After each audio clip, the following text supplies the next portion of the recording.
कामयाब हो जाएंगे। और ये बात हमारे सांसद साहब ने भी कह दी है कि मैं भी आपके साथ दिल से जुड़कर और इस कारवां को आगे बढ़ाएंगे। केवल मारवाड़ी नहीं, उन्होंने बोल दिए थे बीकानेर, नागौर, गंगानगर तक जितने भी जो हमारे भील नायक लोग रहते हैं वहां तक भी हम इससे जोड़ेंगे डीटीएच से। मैं इसके लिए ये शब्द जो अपने सांसद साहब ने बोला है उनको मैं दिल से हार्दिक जोहार, अभिनंदन, धन्यवाद प्रस्तुत करता हूं। मैं ठीक जवान युवा खड़े हो जाए। यारो भूली बचाओ मेरे राजकुमार आए। अम्बेडकर जी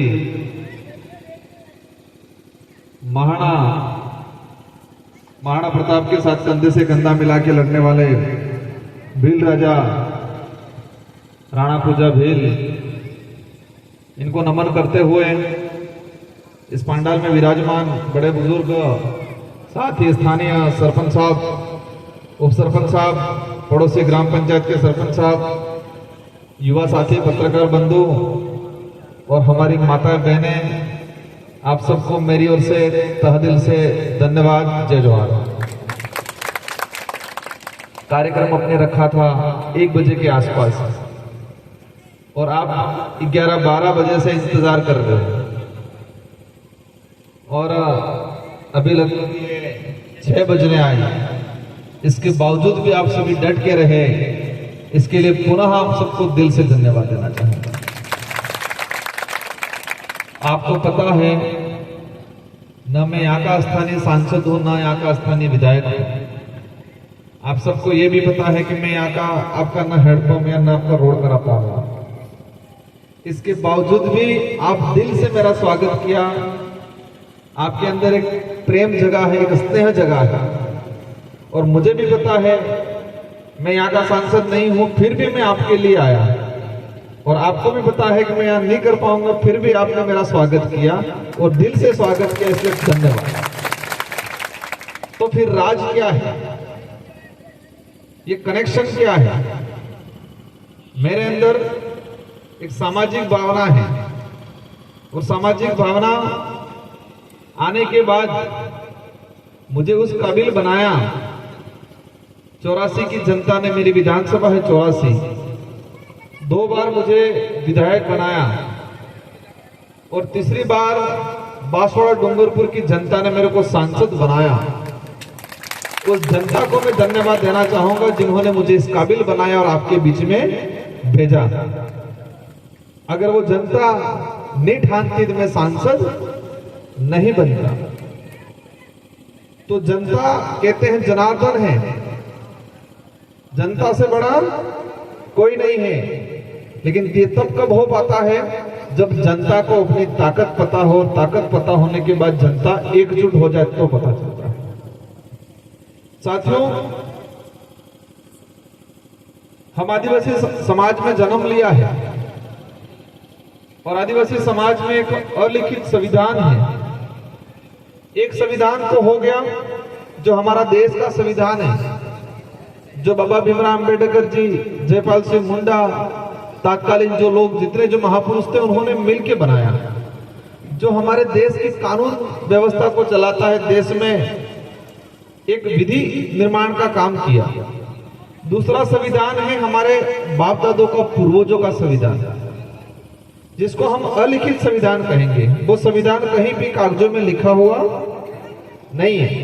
वो संविधान ये सिखाता है कि बड़े बुजुर्गों का मान सम्मान करना। हमारे समाज का संविधान है वो ये सिखाता है कि बड़े बुजुर्गों का मान सम्मान करना, महिलाओं का मान सम्मान करना, ये सिखाता है। हर काम में, हर शुभ काम में हम बड़े बुजुर्ग और महिलाओं को आगे रखते हैं। यही है कपड़ा इधर। तो इसलिए युवा सब आगे आगे थे, इसलिए मैंने सबको डांट के कहा तुम पीछे जाओ। हमको बड़े बुजुर्गों का मान सम्मान करना सीखना चाहिए। हमारे समाज का संविधान है कि हमारे समाज में कोई भी छोटा मोटा बात हो जाए तो थाने में जाने से पहले सामाजिक स्तर पे कादीरा या भजगड़ा बोल के निपटारा कर दो। ये हमारे समाज का संविधान है। हमारे समाज में संविधान है कि हमारे समाज का कोई व्यक्ति अगर गलत करता है तो उसको गांव से, परिवार से बाहर रख के दंडित करने का हमारे समाज का संविधान है।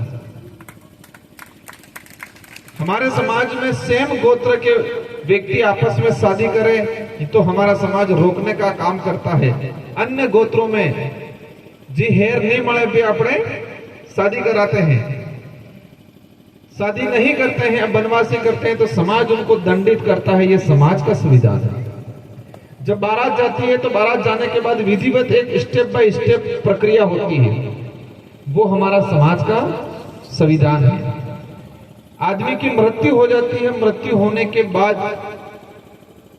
उसके अंतिम संस्कार करते हैं, फिर तीजा करते हैं, क्रियावर बारमा जो भी करते हैं अपन, वो हमारे समाज का संविधान है।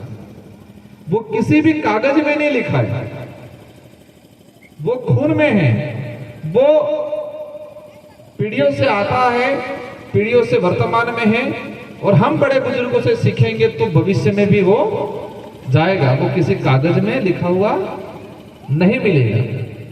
इसलिए बड़े बुजुर्गों का काम मान सम्मान करेंगे तो हमारे जो समाज का संविधान है उस संविधान को सीखने का अवसर मिलेगा। और जिस समाज ने अपने समाज की परंपरा रीति रिवाज छोड़ दी वो समाज बर्बादी की ओर चला जाता है। जिस समाज ने अपना जो अलिखित संविधान है, जिस समाज ने अपनी सामाजिक व्यवस्था छोड़ दी वो समाज बर्बादी की ओर चला जाता है। तो आज मैं आप सबसे कहना चाहूंगा, हमारे पुरखों की जो व्यवस्था थी, हमारे बाप दादों की जो व्यवस्था है, उस व्यवस्थाओं को बरकरार रखना, उसको जिंदा रखना, उसको सीखने की कोशिश करना, तो ही मैं मानूंगा कि आप मुझे मान रहे हो और नारा लगा रहे हो जय आदिवासी जय भील प्रदेश का, तो सच्चे आप समाज सेवी हो ये मुझे लगे। बाकी नारा लगा दिया ना, राजकुमार जी आ गए ना, फोटो खींच लिया ना, स्टेटस चढ़ा दिया, रील बना दी, वो समाज सेवी नहीं है, नहीं वो समाज का कहने का हकदार है, नहीं वो जय आदिवासी जय भील प्रदेश नारा कहलाने का हकदार है। जो व्यक्ति सामाजिक व्यवस्था को नहीं मानता, जो हमारे पूर्वजों को नहीं मानता, जो हमारे कुल देवियों को नहीं मानता, उसको सामाजिक कहलाने का कोई अधिकार नहीं है। साथियों, मेरा आना इसलिए हुआ और आप इतना 5-6 घंटे से इसलिए इंतजार कर रहे हो कि आपको पहली बार हमारे समाज वीर समूह का सांसद आपके बीच में आया होगा, शायद पहली बार।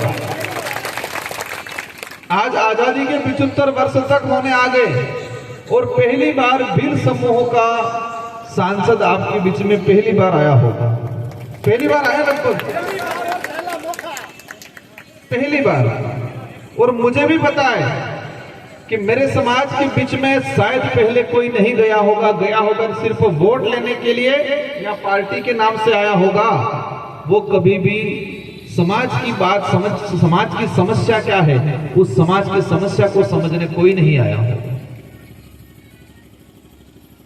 साथियों, उप सरपंच साहब बता रहे थे शिक्षित होना है आपको और जरूरत है। आज मैं भी यहां पर आया, अगर मैं शिक्षित नहीं होता तो मैं नहीं आता और हो सकता है बनता भी नहीं सांसद, और बन भी जाता तो निभा भी नहीं पाता। इसलिए बच्चों को पढ़ाना है अच्छी शिक्षा। आज पाली जिला है, पाली जिले में भील समाज से कितने IAS RS अधिकारी हैं? क्या गिने चुने 1-2 भी RS अधिकारी हैं? IAS अधिकारी हैं कोई? कोई नहीं। मेरी जानकारी में मुश्किल से शायद कोई होगा। ये हमारे समाज की विडंबना है और वो तभी बन पाएंगे हम सामाजिक स्तर पे क्रांति लाए। हम डर कहीं किसी मामले में नहीं दे, हम बच्चे को इधर इधर गाड़ी नहीं दिलाए चले, हम बच्चे को एक टाइम कर बाई चांस हम खाना नहीं खा पाए चले, लेकिन बच्चों को पढ़ाना है, ये भावना आपके अंदर आई तो हमारे यहाँ से RS अधिकारी निकलेगा, नेता ही यहाँ से हमारा कलेक्टर बनेगा। ये लानी नहीं लानी है कि सिर्फ फोटो खींच लेना है, रेल बना के स्टेटस चढ़ा देना है। एक ये दिमाग में रखो कि मैं नहीं पढ़ा चल जाएगा, या मैं नहीं पढ़ा तो चल गया, लेकिन मेरा बच्चा जरूर पढ़ना चाहिए, ये भावना आपके दिमाग में रखो। और महिला इसमें विशेषकर कम है यहाँ पंडाल में, बेचारी हमारी 10-15 महिलाएं हैं, और इतने भाइयों के बीच में महिलाओं को ढकल के ठेठ पीछे खड़ा कर रखा तुमने,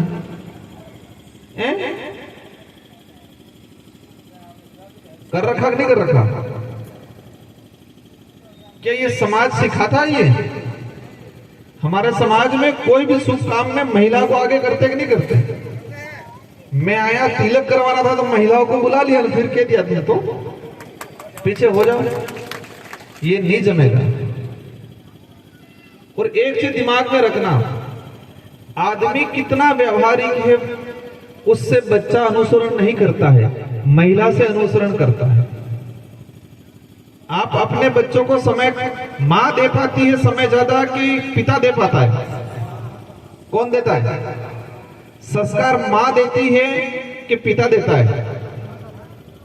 पिता तो कमाने चला गया, आया 1-2 महीने, मेरा भी एक छोटा बच्चा है, मैं महीने में मुश्किल से 1 या 2 दिन पास में रह पाता हूं। तो माताएं जब ठानेगी कि मेरा बच्चा टाइम स्कूल जाए, टाइम खाना खाए, कहीं नशा पत्ता नहीं करे, कहीं गलत काम नहीं करे, कहीं बाइक राइडिंग नहीं करे, ये माताएं ध्यान रखेगी, आपसे ध्यान नहीं हो पाएगा। और माता को ही पीछे छोड़ दोगे तो फिर समाज सुधरेगा? सुधरेगा समाज? हम महिलाओं को ही नहीं बताएंगे तो आप सुधर पाओगे? आप सुधर पाओगे लेकिन बच्चे को नहीं सुधर पाओगे। इसलिए मैं चाहूंगा पाली जिले के अंदर एक सामाजिक क्रांति आए। सामाजिक क्रांति ये आए कि गांव वाइज हमें सामाजिक कमेटी बना के हमारी जो कुरीतियां है, हमारा कोई नशा पत्ता कर रहा है, हमारे कोई गलत काम हरकतें कर रहे हैं, वहां पर रोक लगाए, और रोक लगा के दरवाजा खोलो पढ़ाई का, उसको स्कूल भेजो, कोचिंग सेंटर अपने छोटे मोटे खोलो। एक हॉस्टल का मेरे पास आया है आवेदन, लेकिन मैं आपको आश्वस्त करता हूं कहीं न कहीं से आपको कुछ न कुछ मदद जरूर कराऊंगा मैं कमरों को। लेकिन कमरे बना दिए अपने अंदर भावना नहीं जगी तो बच्चा जाएगा नहीं तो पढ़ेगा क्या? हमें क्रांति लानी है पाली जिले के अंदर, इस क्षेत्र के अंदर, कि आने वाले आज हम खेती तैयार करेंगे, आज बीज तैयार करेंगे, उसको पानी डालेंगे, उसको खाद देंगे, और आने वाले 10 साल बाद यहीं से हमारा IAS निकलेगा, RS अधिकारी निकलेगा, डॉक्टर निकलेगा। ये ठानना पड़ेगा।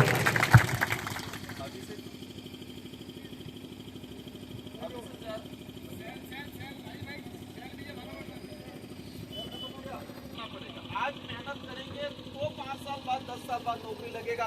तुरंत मेहनत करते तुरंत नौकरी लग जाए, ये पॉसिबल नहीं है। आज भील समुदाय पूरे देश के अंदर आदिवासी समुदाय की बात करें तो सबसे ज्यादा संख्या में भील है, सबसे ज्यादा संख्या में भील है। राजस्थान के अंदर भी जहां तक मेरा मानना है,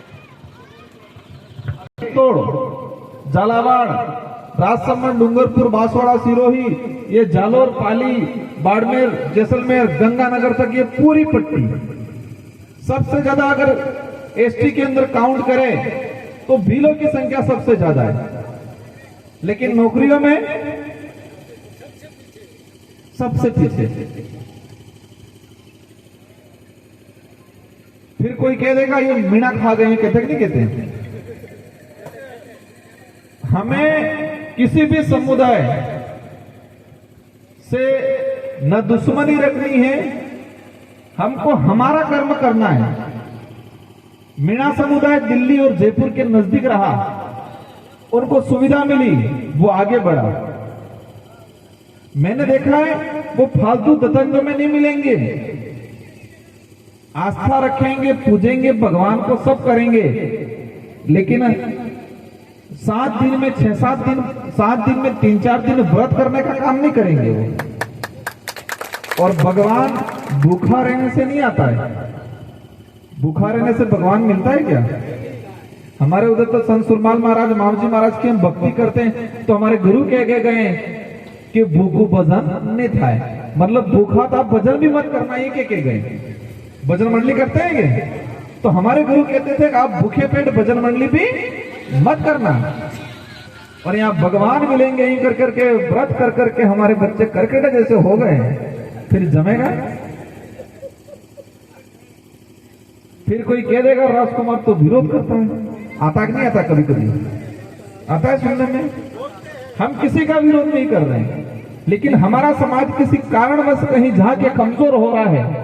हमारा समाज को ये लगता है कि मेरे को तो पढ़ने की जरूरत नहीं है, भगवान आएंगे किताब खोल के दे देंगे, पेपर में लिख देंगे और फिर बैठ जाता है और फिर देता है पूरी पतारी फिर जाए कंप्लीट। तो हमको बताना पड़ेगा इसको कि कोई भगवान लिखने के लिए नहीं आएगा, तू मेहनत करेगा तो पास होगा। ये हमको बताने की हमारी जिम्मेदारी है और हम बताते हैं इस बात को। आस्था रखनी है, सब कुछ करना है, लेकिन मेहनत तो अपन को करनी है। कोई मुंह में लाके डालने वाला नहीं है। माँ बाप भी मुंह में नहीं डालेगा, छोटे होंगे तब तक डालेगा। इसलिए इस इलाके के अंदर मैं अवश्य आने वाले कुछ समय में बाद 6 महीने साल भर में फिर दोबारा आऊंगा और उस समय मुझे लगना चाहिए कि डिसिप्लिन आया है, मुझे लगना चाहिए कि अनुशासन आया है, युवाओं में अनुशासन आया है। अनुशासन जीवन आदमी के जीवन निर्माण में महत्वपूर्ण योगदान देता है। जो परिवार अनुशासित है, जो आदमी अनुशासित है, वही परिवार आगे बढ़ता है। और जिस परिवार में अनुशासन नहीं है, जिस आदमी में अनुशासन नहीं है, वो आगे नहीं बढ़ता है। तो हमें समाज में भी अनुशासन होना चाहिए। कहीं कार्यक्रम हो रहे हैं तो व्यवस्थित होना चाहिए, अनुशासन होना चाहिए। हमें किसको आगे रखना है, किसको पीछे रखना है, हमें कहाँ रहना है, ये जिम्मेदारी हमारी है। ये सोचना जरूरी है और ये समाज का हमारा अलिखित संविधान है और इस संविधान से बढ़ के कोई नहीं हो सकता। साथियों, आज देश के लेवल पे बात करें, आदिवासियों का इतिहास इतना बढ़िया रहा है। आदिवासी मुगल से भी लड़ा, आदिवासी अंग्रेजों से भी लड़ा, आदिवासी तुर्क आए, जो भी आए सबसे लड़ा।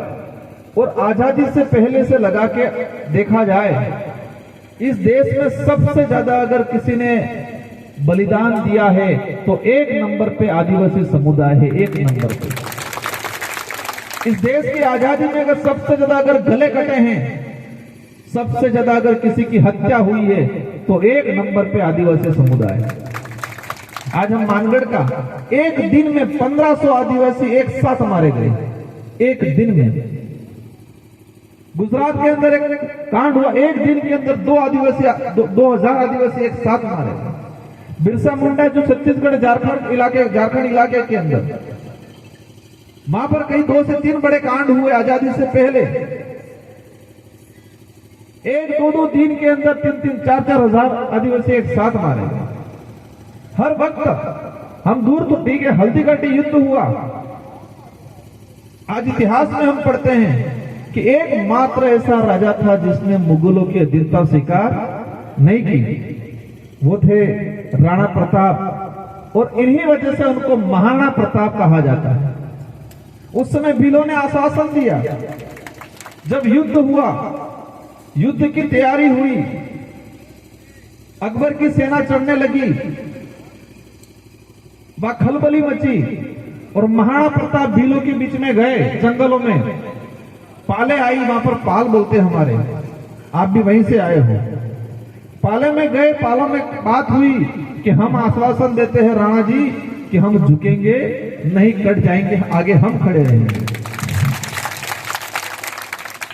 वचन दिया था और ये समाज वचन का इतना पक्का है, मर जाएगा लेकिन वचन से पलटता नहीं है। तो आज मुझे आप भी वचन दो कि हमारे बच्चों को पढ़ाएंगे और समाज की लड़ाई में सबसे आगे खड़े रहेंगे। ये वचन तो आज मुझे, क्योंकि महाराणा प्रताप को भी भीलों ने वचन दिया था। उस समय बात चली, कई लोगों ने कहा जिंदा रहेंगे तो राज का मतलब है, जिंदा नहीं रहे तो राज क्या करना है।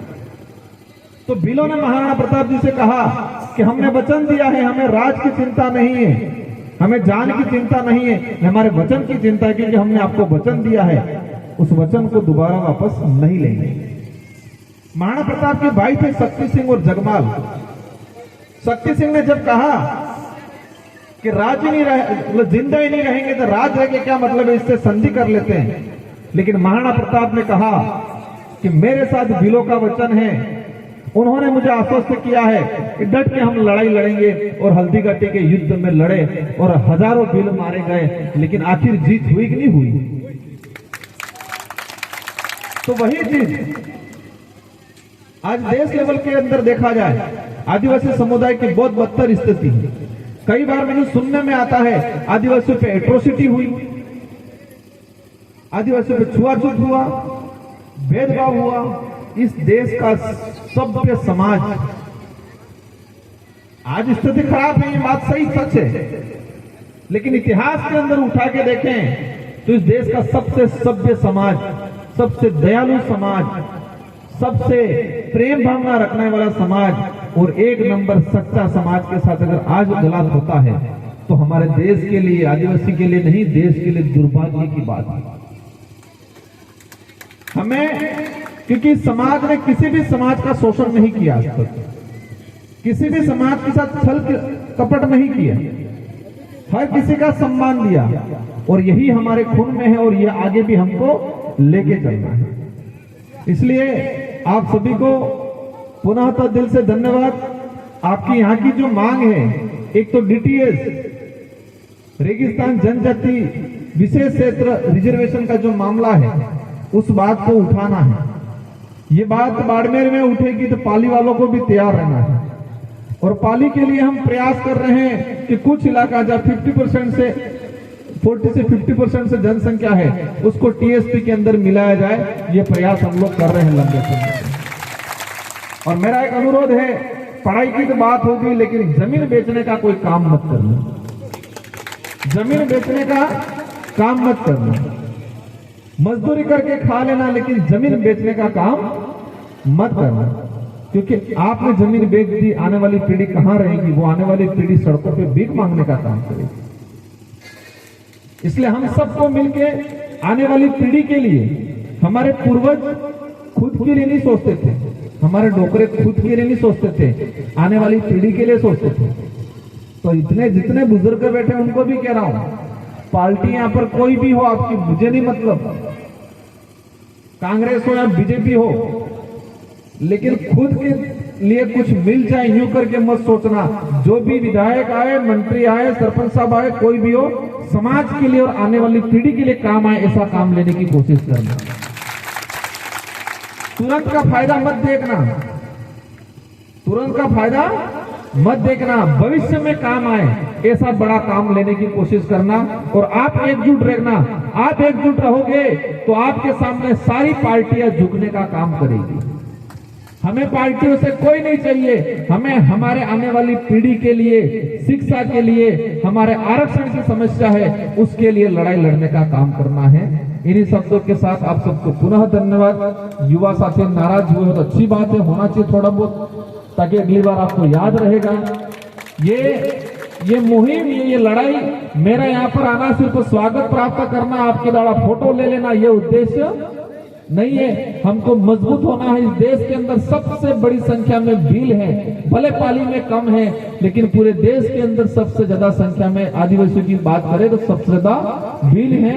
तो संसद के अंदर भी, विधानसभा के अंदर भी, सचिवालय के अंदर भी हमारे भीलों के अधिकारी कर्मचारी जाने चाहिए। ये लड़ाई लड़नी है हम सबको। इन्हीं शब्दों के साथ आप सबको धन्यवाद, आभार, जय जोहार।